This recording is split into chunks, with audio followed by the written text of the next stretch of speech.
अभी आप सुन रहे हैं मैथिली जानकी रिकॉर्डिंग स्टूडियो बड़हा से। डीजे अमित तिवारी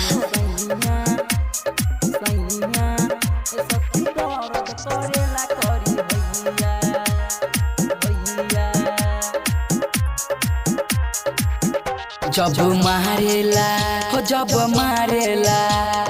मारेला रतिया में सैया सखी दर्द करेला करी हैया।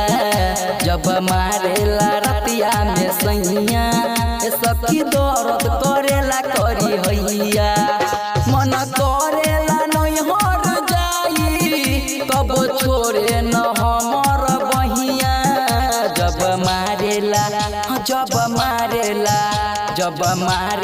रतिया में सैया सखी दर्द करेला करी हैया। जब मारेला रतिया में सैया सखी दर्द करेला करी हैया। जब मारेला रतिया में सैया डीजे अमित तिवारी भइल समान हमर हेते करे दर्द रोज देते थके न सैया रोज लेते सखी थके न सैया रोज लेते हाँ भइल समान हमर हेते करे दर्द रोज देते थके न सैया रोज लेते सखी थके न सैया रोज लेते रोज रतिया में चुम्मा मांगेला जब खुलेला राजा के अखिया। जब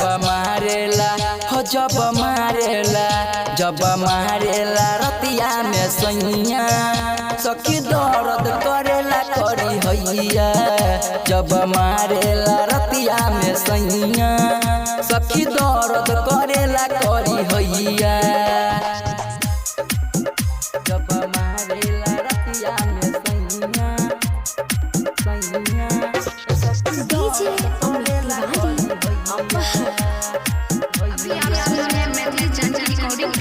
तिवारी राम भगत सैया जब करेला संजीत सरोज सैया रोज हंसेला प्रकाश से सखी प्यार करेला राहुल प्रदीप से सखी प्यार करेला।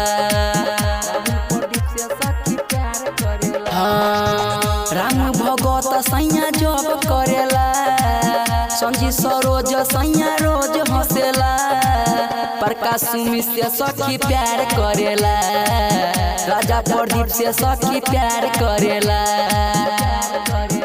रोज रतिया में दिया बुतावे जब बोला न सखी कोयलिया।